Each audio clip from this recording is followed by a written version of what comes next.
Hello and welcome to What Would Jane Do?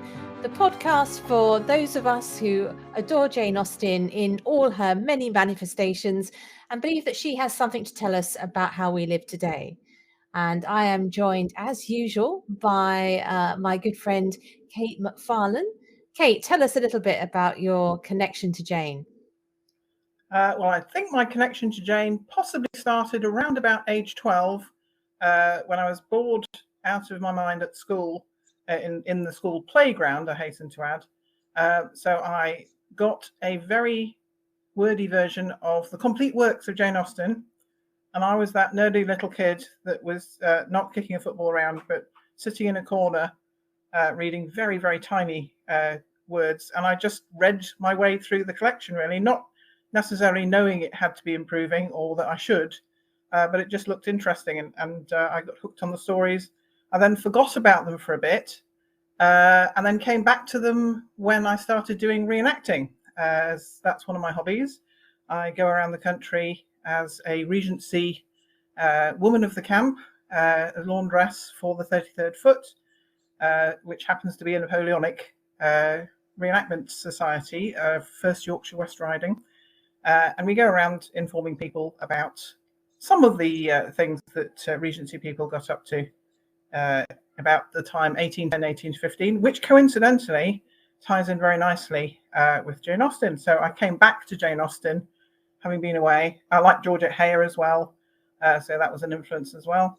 And I hadn't really thought about Jane Austen that much until the advent of social media and discovering things like the Jane Austen Facebook Society. There's quite a few. There's Pride and Prejudice. There's all sorts of Jane Austen societies out there, and getting into discussions with them.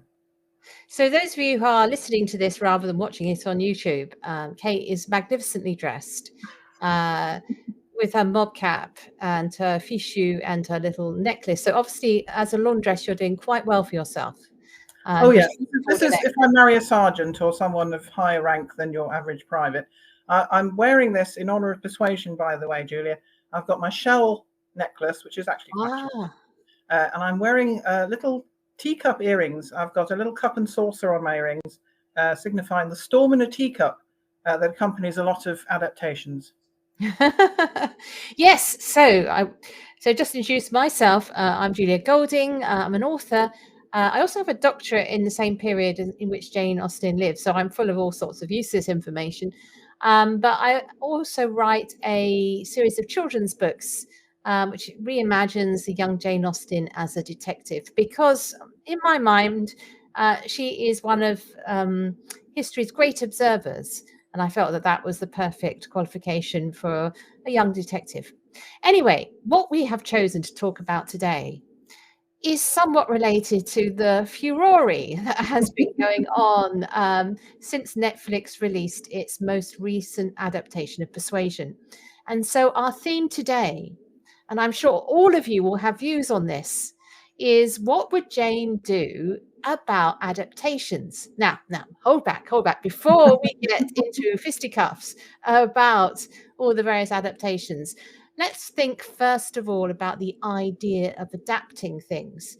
When I sort of was doing a little thought experiment about this, I was wondering where Jane Austen would have found her own adaptations. Would she have known about this concept of taking a work and adapting it? And the first place I thought about, of course, was the novel adaptations, or more like a variation on other novels. And the most famous of the period is what happened to Samuel Richardson's Pamela. Now, Pamela itself is this story about a serving girl who is being, in a very Me Too moment, being preyed upon by her employer. And through her virtuous behavior, she manages to hold out, and plot spoiler, she is rewarded by marriage to her harasser. Yes, okay, fine. But anyway, some people found this plot somewhat absurd. I think that idea that you kind of end up marrying the person who was trying to more or less rape you, unfortunately, was a little bit stupid and worth lampooning. So there were several authors who had a go at Pamela. Probably the one most people are familiar with is Henry Fielding, who sort of sharpened his pen, first of all, in Shamala, slightly on the nose title. See what he did there, viewers? And then he did an adaptation. This is where we're getting into adaptation, called Joseph Andrews, which was reimagining the story with a male servant as the protagonist. And it sort of grows out of the shadow of Pamela and becomes its own novel. So moving on from that, it's not just novels. I was thinking about the world of the stage, which is the closest, obviously, to television in Jane's era. And the sort of presiding genius at the time of Jane Austen, in her youth anyway, and the one who her family admired greatly was Garrick. Yeah, very famous. Yeah, people know him because he's got a theatre named after him. But Dave Garrick, he was a friend of Dr. Johnson, and he basically brought Shakespeare back into high cultural repute. And I was having a little ferret around in the backstory of David Garrick, and I discovered that he was a great one for adaptation. He would sort of throw in a procession or some new songs just to make the plays a bit more, swinging. And he would do quite outrageous things, like his version of Hamlet omitted in entirety the last act. Imagine that, if you will. No grave Well, it digger. is a bit of a downer, Julia. Yeah. So he was obviously the Andrew Davis of his time. He was quite happy to take a scalpel or a pitchfork, in fact, to Shakespeare. And then finally, before I let Kate sort of bring in her own little things about adaptations in the 18th century, is that Jane Austen herself adapted things. And you see that most plainly in her juvenile works, where she is playing with literary forms. She plays with the history book, the History of England. She plays with the sentimental novel of the era, with heroines who fall down and run mad together in this sort of a spoof tone. And then sort of emerging closer to the more mature writing, there's Lady Susan, which is a version of the epistolary novel. And then Northanger Abbey is arguably a kind of riff on Anne Radcliffe. I mean, it's a riff in the way that Clueless is a version of Emma. It's quite far away, but there's definitely a sort of fun with the theme of the Gothic novel. The plot is very similar. They use very similar plot devices. Yeah. People aren't exactly called the same as the characters, but they do have an Elton in there, obviously being the Mr. Elton character and things like that. So that's quite an interesting. You can definitely say that's an adaptation as opposed to what I would call a spoof. Yeah. So I suppose we've perhaps veered a bit too much into conflating spoofs and adaptation. So in what I've said, you can sort of push to one side the more spoofy versions of things, and we'll stick with our adaptations. So have I missed anything, Kate, in 18th century adaptation? No, I think those are the high points, definitely. And I think I was thinking, well, what is the difference between an adaptation and a spoof? What is an adaptation, if you like? Because there are lots of things you could possibly say are adaptations, but I would argue are actually spoofs making fun of something. And I was thinking, well, an adaptation would probably maybe keep the same name as the book, show some allegiance to the author, maybe have characters with similar, if not the same names, and probably a similar plot, because we have such a thing. Well, we had such a thing in Georgian times of fan fiction. Are those adaptations, or are those basically going off and doing their own thing? I wouldn't say they're adaptations if they change the plot drastically, or they basically carry on the plot from where it left off. So I think Jane Austen herself was, making up fan fiction in some sense, and adapting plots that had gone before, as indeed does Shakespeare. It's very hard as a writer to not, if not copy a plot, use a plot device for your own ends. So I think an adaptation for me has to state in some way it is a version of a particular book. Okay, so let's have a scale. So we've got the straightforward adaptation, which is I want to change this novel or this play into a different another art form, version. And I'm going to. It's like remaking a gown. You know, they had that idea of you turned it and you turned the seams. So you're doing that. You're remaking it to fit the new shape that you want it to be. But the scale goes further than that, and you get looser adaptations where you're perhaps turning into a patchwork quilt rather than a dress. And that sort of means that we could include things like Clueless, which I think still is close enough. You can still see the material. Yes. Okay, so that's the area we've carved out for ourselves. Right. Should we go straight in at Persuasion? Why not? All right, then let's do that.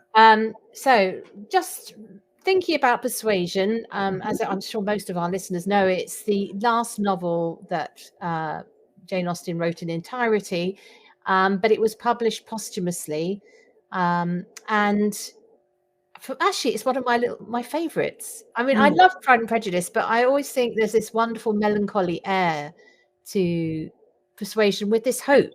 Do you think Persuasion is a book that you appreciate when you're an older person better, or when you've had some more life experience? I probably didn't appreciate Persuasion as much when I was 12 as I do now with some life experience, some relationship experience. I think it is very much a book that Jane Austen could only write when she was older. Perhaps. What would you think? Well, that's a possibility, and I can really see that. But my love for Persuasion started at the same time as when I was reading the other novels, and I think perhaps it's because I felt though I loved Lizzie Bennet, I was never going to be her. I felt closer to Anne Elliot, though in my own life chances I ended up getting married at 23, so I was totally not on her life. But maybe as a teenager I thought, okay, I can see that life course because of the caution. So I think it's the identification with the heroine and the idea that you get a second chance romance that I found so delightful. Though, of course, you could argue that Pride and Prejudice, you get a second chance. A second chance, yes. And the Woodhouse, you get a second chance. There's some familiarity coming up here. But, so let's think about the adaptations. There were three main ones. There's in reverse order, there is the current one, which we will start with, which is the 2022 Persuasion, where the screenplay has been adapted by Ron Bass and Alice Winslow. Stepping back, there is a 2007 one with Sally Hawkins, with Simon Burke was the adapter. And then back in 1995, Amanda Root, Kieran Hines, there was one who was adapted by Nick Dear. Okay. Right. So, Kate, have you? Well, I presume you have seen the 2022. Yes, it's not a given, but I have. Yeah. Definitely. What did you think? Okay. Well, first, my disclaimer for all avid listeners out there is that my views are my views, and I would in no way say to anyone or judge anyone for watching an adaptation. And I would not be judging you if you found pleasure in something that I was criticizing. I think everybody's got the right to their own opinions, and who am I to say, oh, don't like this, or do like this indeed, just because those are my personal views. So that's that. And as you can imagine, on Facebook and various social media outlets, and indeed in the newspapers, before I even watched the full version of Persuasion, I was slightly worried by the trailer, which, as you know, these days in a lot of film trailers, they pretty much show you most of the good bits of any film that you're likely to see, to the extent where you think, well, shall I even bother watching it now? Yeah, I've seen all the good bits, all the set pieces. And the trailer gave me a little pause. It looked very pretty, which was fine. The characters looked interesting. The settings looked nice. But some of the language they were coming out with was a little bit basic, shall we say. And then, of course, some reviews came out. And I don't normally bother necessarily reading reviews before something comes out and I watch it for myself. But the reviews seem to be universally panning it. So I thought, okay, fine, but I'll watch it. I'll decide for myself, because there was a lot of furore. And I think what you have to understand, that particularly with beloved book adaptations, is you are never, ever going to produce an adaptation that ticks all a reader's boxes about what they imagine the story should be. You're talking about condensing a 5-hour possible read into a 1.5 hour vision. And that's another thing. It's a vision. It's not the written words. And what you can imagine from the language of a story and the vast amount of information from a story will obviously have to be decided upon by the director, who may have their own thing to say. And I was reading a Georgette Heyer review by, I think it was Stephen Fry, who made a very good point about adaptations, that each new adaptation that comes along says more probably about the time that it's created in as much as the book that it's trying to adapt. And I think that's very evident when you look at adaptations of Jane Austen from the 1970s, for example. They've all got massive hair, big eye makeup, very pale faces, and it's all very staged because they couldn't necessarily have cameras that moved about very much. So to our eyes now, watching that, it comes across as watching a stage play, essentially. And the actors often seem quite wooden, no fault of their own, because they have to stand on the spot because the camera can't move around them. So we're actually very fortunate these days. I mean, in the most recent Persuasion that I watched from Netflix, she was running through forests and the camera was following her, and that was quite pretty. They were marching up cliffs with a drone, obviously, vision, which was beautiful, of the cliffs at Lyme. They could go on beaches, they could march along the Cobb, and there were beautiful interiors of houses. So I did like the cinematography. I thought that was very good. You know me, I love costume. So I was a little bit disappointed in costume, but I still try and embrace what a director or a scriptwriter is trying to do, or a costumier indeed, in that I think when the reviews I read saying they were trying to not have it a frills and furbelows production and focus the tension, if you like, on the actor rather than the costume. I was obviously disappointed in that because I love costume, and I personally believe that you can show an awful lot, as I have held forth before. With hats alone, you can describe a character. And there's a maxim that says, if you're making an adaptation from book to film, show, don't tell. And I think part of the problem with this Persuasion was it was very much telling rather than showing, and not in a very subtle way. And for me, part of the joy of Jane Austen and reading Jane Austen is she is quite subtle. She's very, very witty, but she's not like pratfall, knock around Marx Brothers witty in terms of, or circus witty. She leaves you to read a line again sometimes and think, did she just say that? Or, oh, right, yes, yes, I see what she said there. And she leaves you almost to discover somebody's character by the way she describes things. And she describes things in such a way that you can read them totally at face value, but underlying that, there's a subtext going on. And just by saying something like Sir Walter Elliot was very, very proud of his status in Kellynch, that's fine. You can take that at face value. And then she goes on to describe a lot of what he was, the fact that he looked at the baronetcy on a regular basis. And then you gradually build up a picture of someone who's actually very vain and very self-obsessed. And you can show that, and people have shown that wonderfully in previous productions, particularly the 1995 one. In the 2007 one, there was a lovely moment where Sir Walter Elliot was having a huff and just grabbed his hat off a servant, treating him like a hat stand. You know, things like that, how you act to others around you, the clothes you wear, the way in which you say something can convey whole chapters. And I think they didn't really utilize that as well as they could in this current one. People were coming out with huge sentences about their feelings, and you can show that without saying, I feel sad, I feel happy.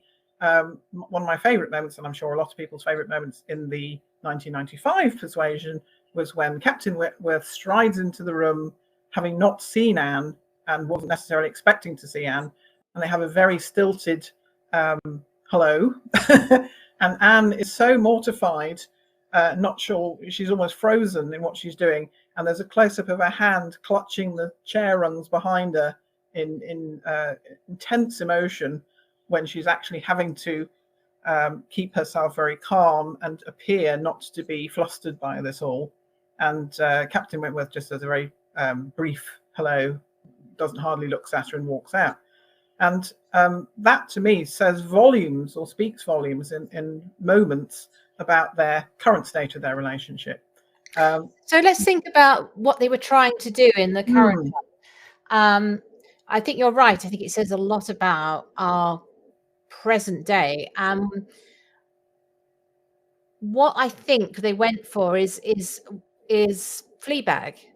So what really set Fleabag apart as a sort of modern comedy of manners was the address to the camera, taking the camera as the confidant. Now, I was thinking about this before. I was trying to go in with an open mind.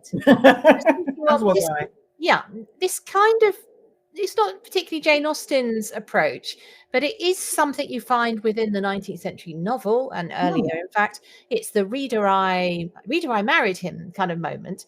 It's fine for her to talk to the camera like a confidant, but it felt to me as though it wasn't really interestingly used. It was used for more of a kind of eye roll. It was a sarcastic aside when it should have been a confidence. And it quite amused me actually, because people were going like, oh, this is Fleabag, oh, this is so new and original, or copying something that is relatively new and original. If you look at the Mansfield Park version, there's plenty of talking to camera there. Yeah, there is. And if you look indeed at the Sally Hawkins version of Persuasion in 2007, she looks frequently at camera. She just sort of looks, she doesn't say anything necessarily, but she looks up to sort of share a moment of despair or a moment of just being on her own. And that's quite poignant. But I did feel it was done very clumsily in this particular, in the Netflix Persuasion. She was clearly using it as, this is a device. I'm going to address you now. And what she was saying, she wasn't necessarily inviting you to share a confidence as much as sarcastic aside. Right, now back to the action. Sarcastic aside. This is what you need to think next, viewers. And it was rather ham-fistedly done, I thought. It was explanatory. So here's my father, he does such and such. Here is my sister, she does such and such. And then there was another sort of odd thing about that approach was what it then did for the pacing. So they were going for more of a sort of romp feel, particularly in the opening of it. And you can see, again, that's an entirely legitimate think of adaptation. Okay, we're not going to go for the drawing room feel. We're going to go for something that's pacey and comic. Carries you along with it if you do it right. So I didn't hate it. I was expecting to really just but I thought, okay, I can see where you're going with this. One thing I did like is they expanded upon the idea of Anne being a really great aunt. So showing her playing with her nephews, but playing not in a refined lady way, but really letting rip. I thought that was a nice interpretation of the character. Again, I feel I'm probably going to, I like you, I'm a 1995 girl. I like the Amanda Root version of this, but I also didn't hate this version. And the idea that she's embarrassed when because she's got jam on her face when Captain Wentworth comes in for the first time.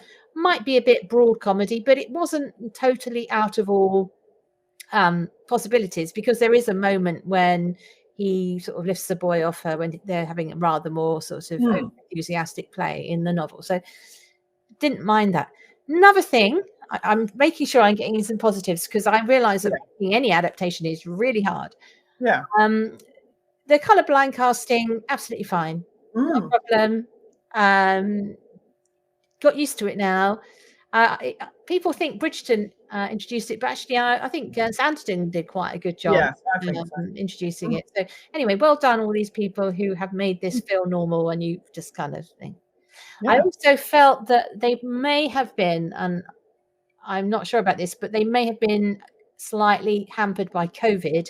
I did feel there was a sort of paucity in the group scenes. There was quite a lot of moments when you thought, oh, those people are standing 2 meters apart. That's fine. That's just the time we've lived through. But I think that also went to the sense of it lacked, it did feel like a play with a limited cast rather than this is a story happening in a cinematic way. Yes, it was rather odd, wasn't it? Because they had some beautiful, I think, again, one of the things I loved was it had some beautiful interiors, especially Mary Musgrove's house. I love that subtle lighting in there. And some marvelous location shots of houses and gardens and things like that. But I did find some of the acting rather wooden in places. It was a very uneven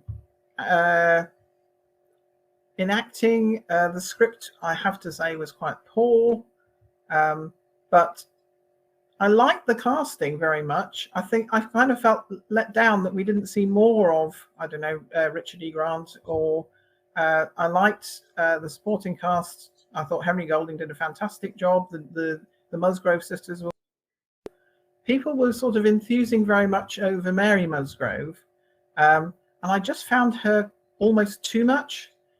She is a very funny character, and she's clearly slightly hypochondriac and self-obsessed, absolutely. But this one was so self-obsessed to the point of I've forgotten where my children are. It kind of overdid it. It sort of took away all the funny subtlety of that character, and any sympathy really for her whatsoever. Whereas I think she can be portrayed as almost quite a sympathetic character. She's left there alone when her husband goes off hunting, fishing, and shooting, whatever. And it was very hard for women to kind of find a role other than just a mother in society. And I think that loneliness of where you're expected to fill your day with something is quite sad. But we didn't really get any of that from this Mary Musgrove. No, I think she was the one let down by the script in particular. Yeah, there was I heard the word she's narcissistic. There were moments like that. I mean, we have to get these out of the way because this is where it really fell into the ruts.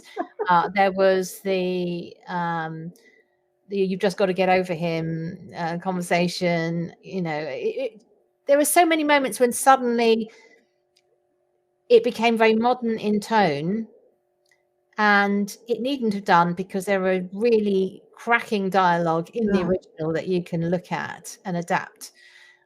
You can basically be cleverer. I don't know if the script writers had studio execs saying, well, people don't understand this language. It's simpler. You do suspect that. You do suspect this was done by committee, and especially it comes across as though somebody's told a 14-year-old TikToker to make an adaptation, to be honest, in terms of the script. I mean, oh, nobody's going to understand. I don't really understand this. Well, this is my worst one for me was that there's the marvelous description by Sir Walter of why he doesn't like sailors, and why he doesn't like sailors, and I'm not going to sort of do it word for word, is the wonderful description of how they are weathered. And clearly, as someone who values his own looks, the fact of somebody not looking after himself is so silly and so stupid. And why on earth does he want to let his haul to someone who will look terrible and basically won't fit in with the surroundings at all and do him any credit by association? And all you come up with is Richard E. Grant sort of doing almost an aside of, oh, I don't want to let to sailors, they're ugly. And you just lost all of the meaning and all of the laughter about Sir Walter Elliot in that line. Okay, why doesn't he like just they're ugly? What does that mean? It just comes across as a petulant teenager, really. They've also lost in this version the Mrs. Smith subplot, which actually is important Which to. I love. Yes. It's important, good deeds are rewarded. She finds out the truth about Mr. Elliot through her faithfulness in visiting her friend. So that, again, that one can imagine there's cuts that have to be made in scripts. I can sort of feel that, but that is a cut I wouldn't have made, because for me, the Mrs. Smith subplot is the moment, the pivotal moment, if you like, for me, where Anne Elliot rebels and shows and decides to start thinking for herself, and she doesn't need to be not held by her persuaded. family. She's not persuaded, exactly. To go and visit Lady Dalrymple. So it's not only a wonderful plot device that she discovers what Mr. Elliot is really up to, but also it's her moment to shine and stand up to her family and say, no, I don't have to do exactly what you tell me. And I have my own set of morals and my own moral code, and I'm going to follow it. So that was a real, and I think they try and cover that by showing her rebelling in other ways in the Netflix Persuasion. But by the time we roll around to the whole point is she doesn't rebel early on.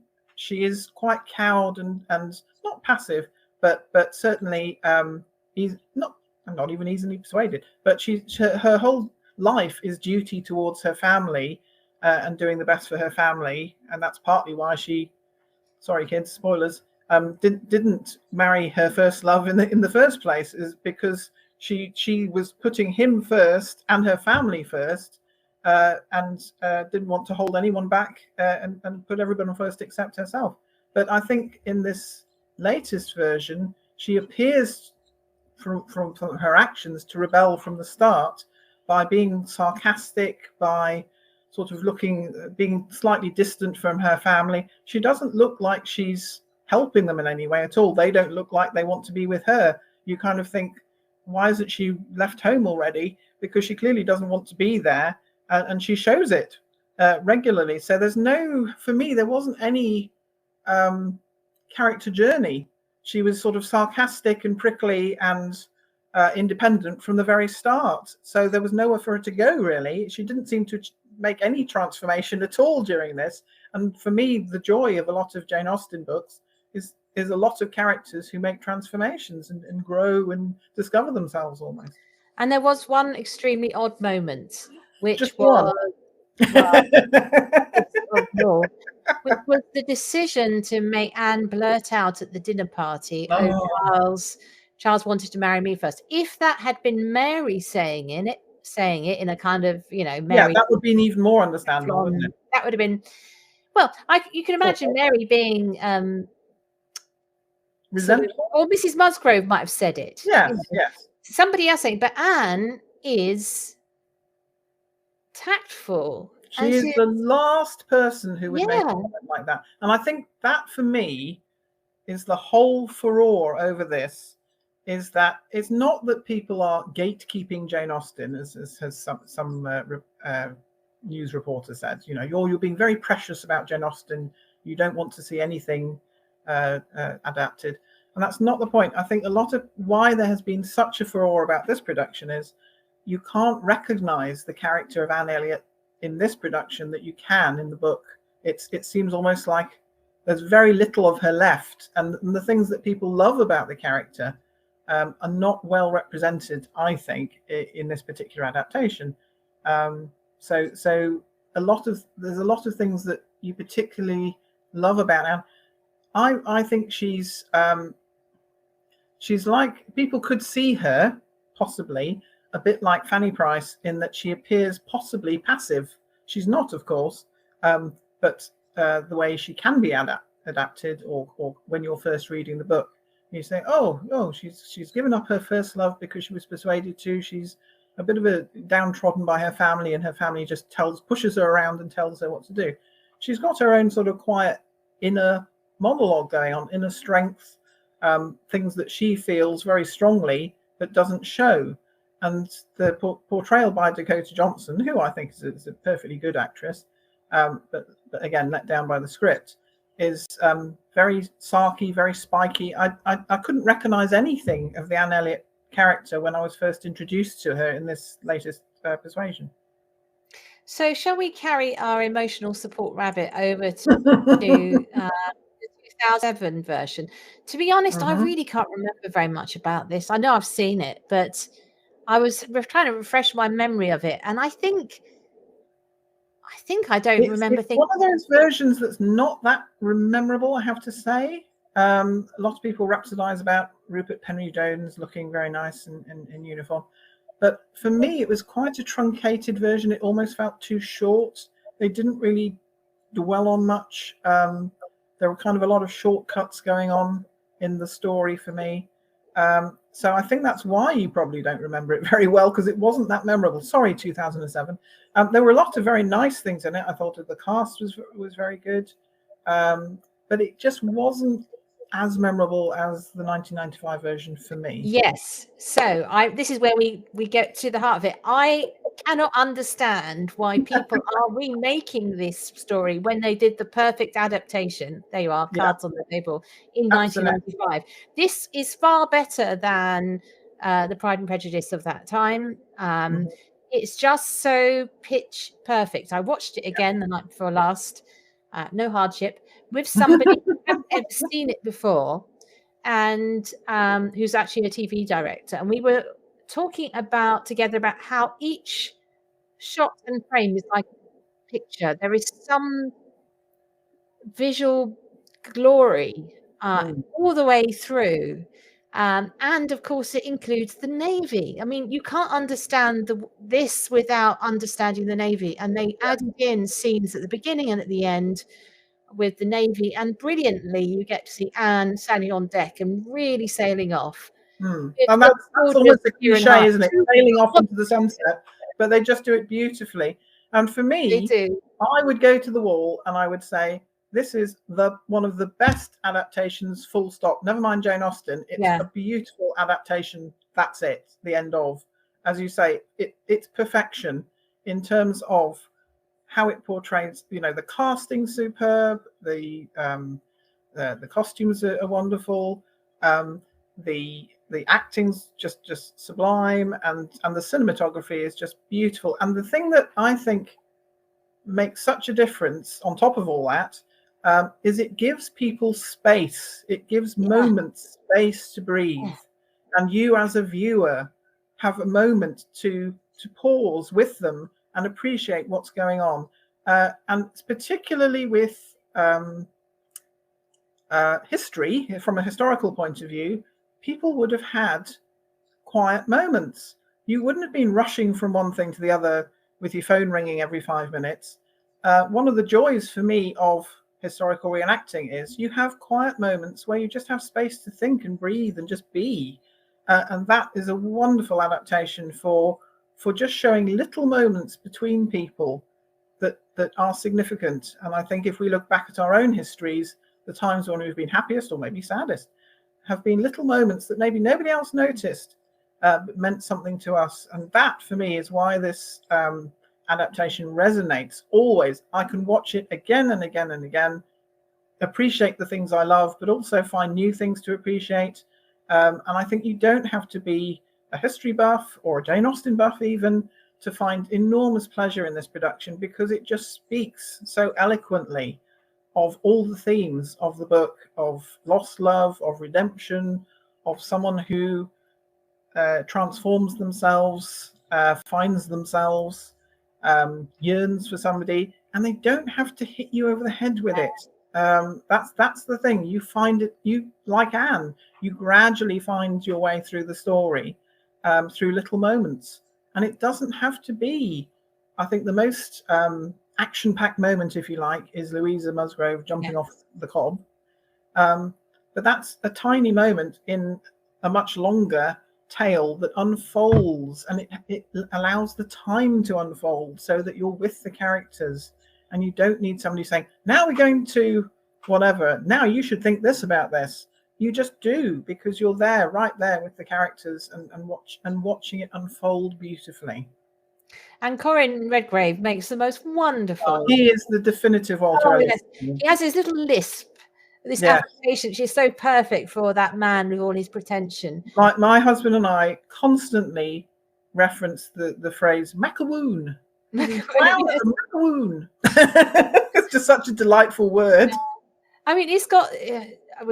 We should probably move on because we just agree. For example, there's Fiona Shaw is in it in a tiny part as but she's not got a tiny part as far as I'm concerned, because she makes the most of it. She doesn't chew up the scenery, but she is beautifully cast in that. You all the best characters for me, you have a sense of a life lived outside of their few lines, and exactly. you can see Fiona Shaw's life in the few lines she had to say, in the way she acted.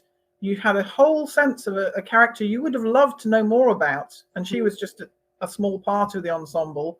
All of the characters, you had a sense of where they'd been, where they were going to, all their lives up until this point.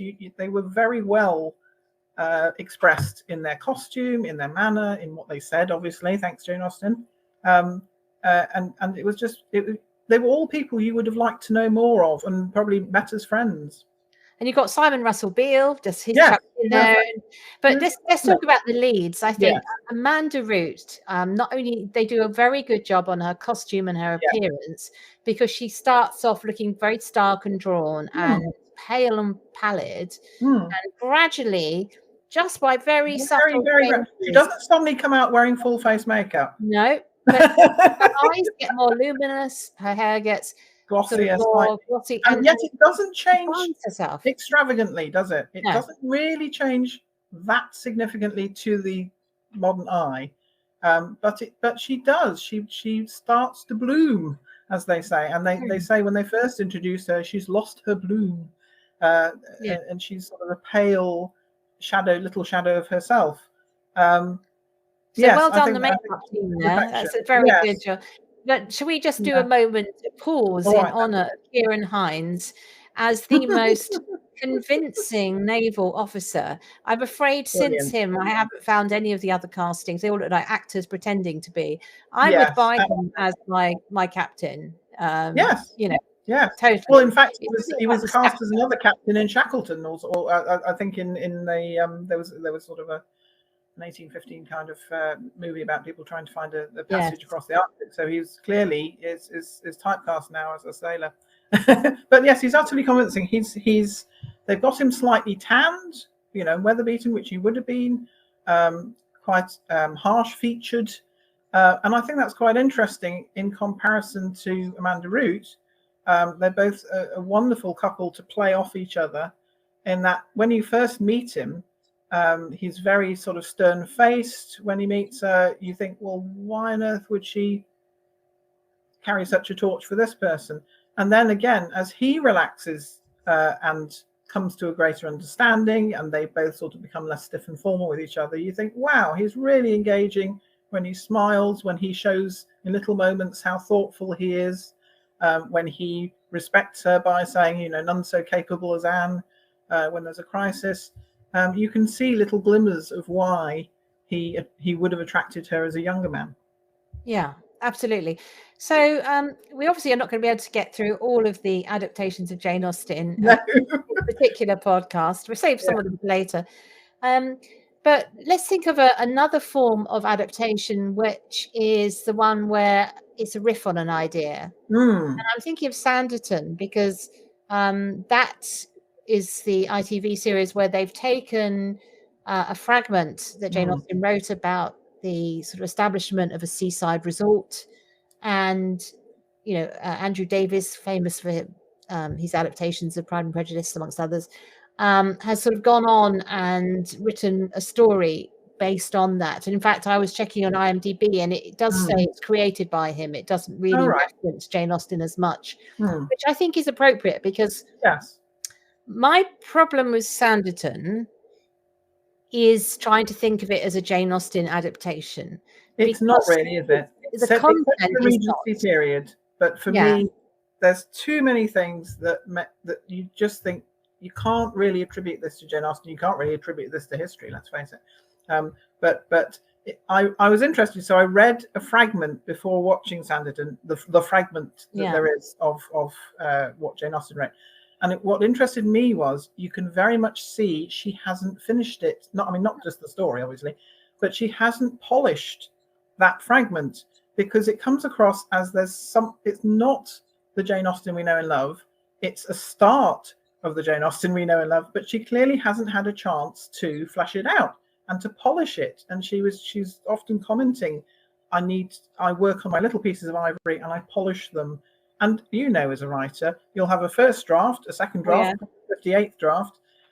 You work it and work it and work it until you find exactly the right words to convey what you're trying to convey in the best way.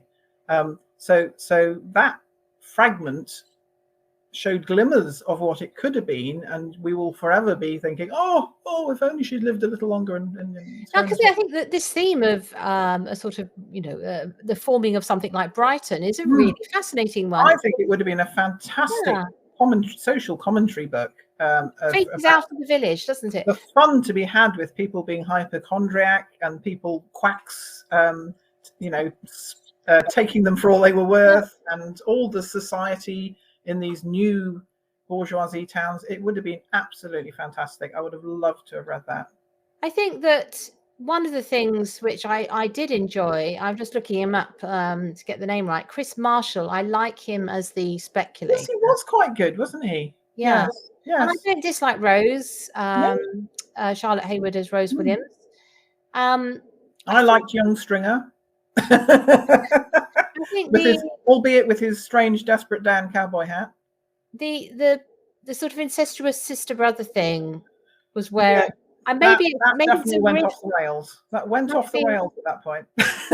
I think that what they've done is they've thought, oh, the brother sister team in Mansfield Park, maybe we could make that work. Yeah. So I can see, but I think. And also because it's a series and you haven't really got any sense of where it's going. I think you kind of had a sense that they were making it up as they went along. Yeah. Especially when I got to the second from last episode, and they kind of tied everything up. And then they did a last episode, and I thought, well, they're clearly just trying to stitch something else on the back of this. Because for me, the last episode was the second from last episode, when everybody seemed to get their just desserts and match up with their partners, and then suddenly there was another episode after that seemed to kind of try and set things off again. And I think it was very it was kind of cheating the public of possibly what they wanted by saying we're going to leave this on a cliffhanger so you'll want a second series. That was clearly where they were going with what they did. And I thought that was a bit sort of cheap, really. And I think so it was They didn't really resolve. And then it got cancelled, and then it came back again. It had its own little sort of drama, hasn't it? I think probably what worries me about it is I'm watching it because of the Jane Austen brand. Yeah, and I think that's why I watched it. Absolutely. And that's a little bit cynical, isn't it? Very cynical. Absolutely. It's a brand. These days, you've only got to go on Etsy or I will seriously consider purchasing anything Jane Austen related. I will then look at it and think, do I really need this? And the answer is usually no. Could I make this myself? Probably better. So I tend to sort of check myself. But loads of people will buy anything as long as it's Jane Austen associated. I'm guilty in I'm doing my own sort of children's novel version, but it's a quite complicated. But I would say that is a riff. That is your jazz version of Jane Austen. It is, yeah. That you are taking the basic concept and you're doing your own thing with it. So I can, having read The Burglar's Ball and very much enjoyed it, I can enjoy it as an adult. I know you say it's a child's book, and yes, it's pitched at children. But if you know Jane Austen and you know the characters of Jane Austen, as an adult, you can laugh sneakily to yourself and recognise a lot of the elements you've brought in from Jane Austen's novels. So that's a little guilty pleasure, if you like, and why I read supposedly children's books is that I think it was Philip Pullman or someone who said children's books, you need to be old enough to read children's books, or adults don't often read children's books. But I'm misquoting him madly now. But something about they're far more. They have far more to say, possibly, than adult books in terms of you can cover just as great a theme as you could with an adult book, and you shouldn't really be snobbish about that. Yeah, so what I'm doing is I don't really think I'm adapting her. No, you're not. I You're feel doing like your own thing.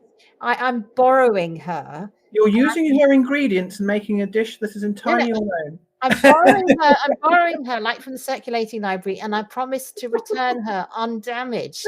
I sort of, it's my reputation of damage anyway. Whereas I think some of the adaptations we talked about have done a bit of damage. Yes, I don't think. Yeah, I think the incest storyline went far too far, and it is not very Jane Austen like.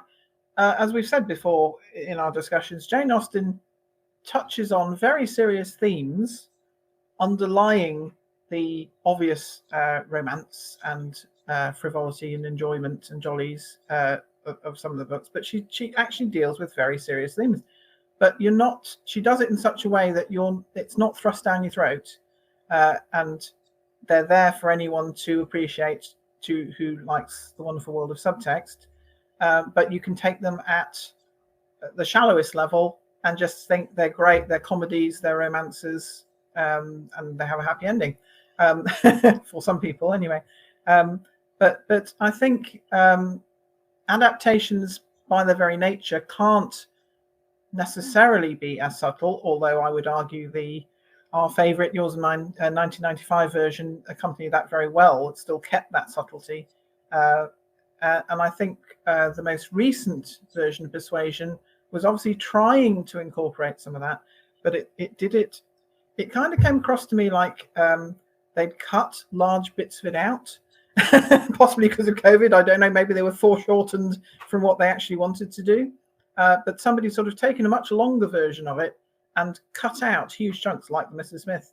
But it can be done, the cutting. So the contrast between the Pride and Prejudice, the Andrew Davis series with Colin Firth and Jennifer Earle, and then the is it Tom Hooper? Is that the right? Yeah. The guy who did the 2000s version with Keira Knightley. Yes, yeah. That is obviously you can't have everything because you're fitting in 2 hours what the other series did in 6. And I think that the choices they made there were fairly intelligent ones. That's the thing. You have to say, adapting something into a different format, into a different time frame. What are the key things? What are the things, whatever else happens, I must keep? What are the things maybe possibly the viewers are going to want to see? But you have to have your own vision of how you're going to adapt it and what you want to say, really, with it. Jane Austen says a lot.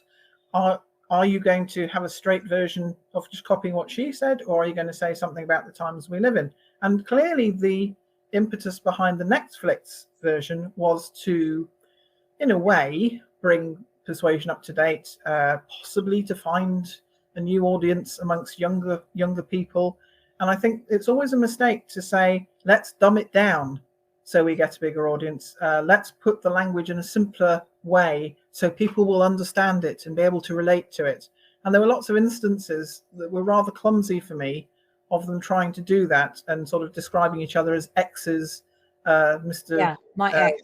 Yeah. And having a playlist that he'd done for her, which I thought was quite funny, but it's still a bit clumsy. Things like that. I mean, you don't need to dumb language down. It's almost treating the audience like their children.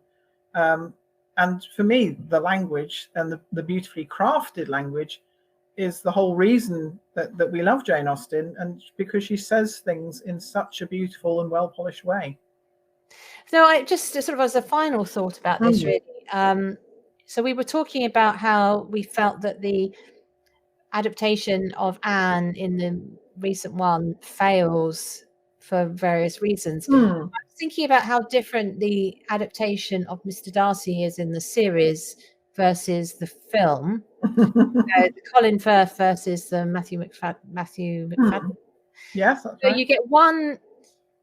I really found the Matthew Macfadyen version really interesting because he went for somebody who you can see how socially awkward he was, and Yes, where he very much played that.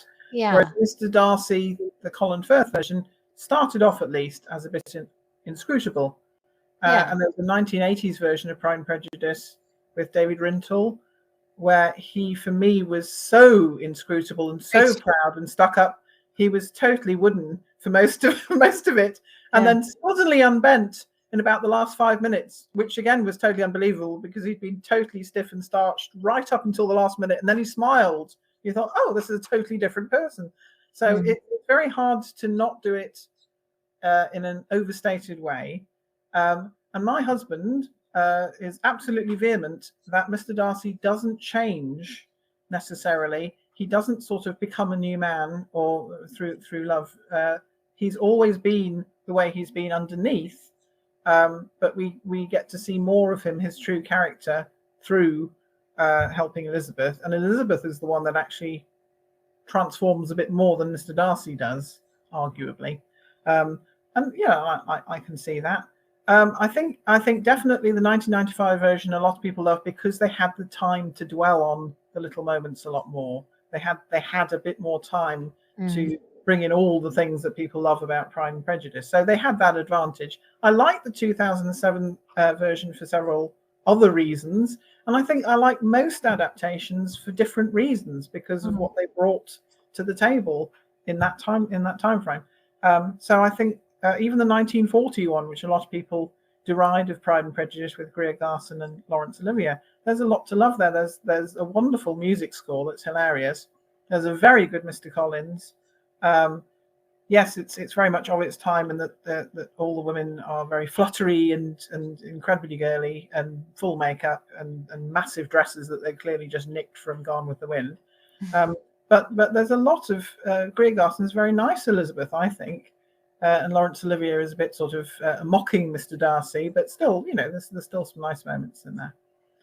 So each adaptation is interesting, and I always have hopes for each adaptation not to be as good as the Amanda Root 1995 version, because that's a very high bar for anybody to meet, but certainly to bring something interesting, to bring something new to the table that interests me and makes me think differently about the books, or shines some new light on a book. So I'm not going to say don't ever do an adaptation again, and I'm not going to say to any of our listeners, don't watch the latest Persuasion. No, absolutely not. There's lots in it to like. Yeah. I hope we've been fair to it, because I think there is a sort of energy in it which is quite interesting. And as you say, it's about, do you have something new to say? And they were trying to say something new. They didn't quite. I know, wrong target. It's not fully cooked yet. It felt a bit like the curate's egg. How did you like Persuasion? Well, it was good in parts. I think they started with the idea we're going to do a Persuasion in a modern dating context, and Anne Elliot is the wrong person to do that with, because that's not what her life is. That's not the beating heart of her life. She is not a serial dater. She is somebody who's. No, I think the fact that they had Dakota Johnson drinking copiously and just taking the bottle to bed with her was a bit jarring in terms of. I don't think Anne Elliot needed that kind of a crutch. No, I don't think she needed the emotional support rabbit. I found the fact that they had her stroking a rabbit just randomly, occasionally, and then just abandoning it for other. What happened to the rabbit? Very distracting. I think it was so distracting because any of us who are animal lovers were saying, what's she doing with that rabbit? Why has she just put it down when she's come into her sister's house and left the front door open? Where's it going to go? Has the sister got dogs? We don't know. They do, got hounds. They go shooting. Exactly. We were just worried. We were so worried about the rabbit. We just completely lost, forgotten to care about the rest of the plot. Okay, so we've gone long on this, but I'm sure everybody's out there with their own views, and can send us their yes, please comment about this. Yeah. So, in answer to the question, what would Jane Austen do about adaptations? I think she'd be right in there, enjoying it. But I think her own adaptation, she would start with how people sound really. That the dialogue would be absolutely snappy in her version, Yes. and it would not be clunky. If she was No. the Andrew Davis, if she was brought forward and became Andrew Davis equivalent now, I think that she'd be able to do smashing adaptations, because I think she's got that theatrical instinct. Yes, So I think she would be up for one. She did like the theatre. There's that sort of thing about Mansfield Park of Sir Thomas Bertram criticising them for putting on a play. But you can see herself, I'm sure she would have done a lot of theatricals with her own family and enjoyed the drama of it all. Absolutely. So thinking about things, Jane Austen, have you got any Jane Austen news? I mean, the big news was what we've just talked about. Yes, absolutely. That was the news. Headlines. I haven't got any new Jane Austen news. Just to say, I'm looking forward to the Bath Jane Austen Festival in September now, which is fast approaching, actually. And there's more balls than ever in the north, more assemblies going on, because I think people are rediscovering the love of dancing, of getting together to dance, let's face it. And I personally really recommend, if you get the chance, to put on your glad rags and find an assembly or a ball near you for sheer enjoyment. You don't have to be a wonderful dancer. They will normally tell you exactly what to do, and the more experienced people there will no doubt steer you around the floor, and it's a great way to spend an evening and enormous fun. So yes, grab the dance cards, mark out a set, save a set, and have great fun. So thanks very much, Kate, for chatting. You're welcome. Thanks for having me. As usual, it's always a pleasure. And possibly with lots of prejudice. And please do send us your comments if you disagree with us, or if you agree. We'd like to hear your own views. Yeah. Bring more rabbits with you. So thank you very much for listening, and goodbye. Thank you. Bye-bye.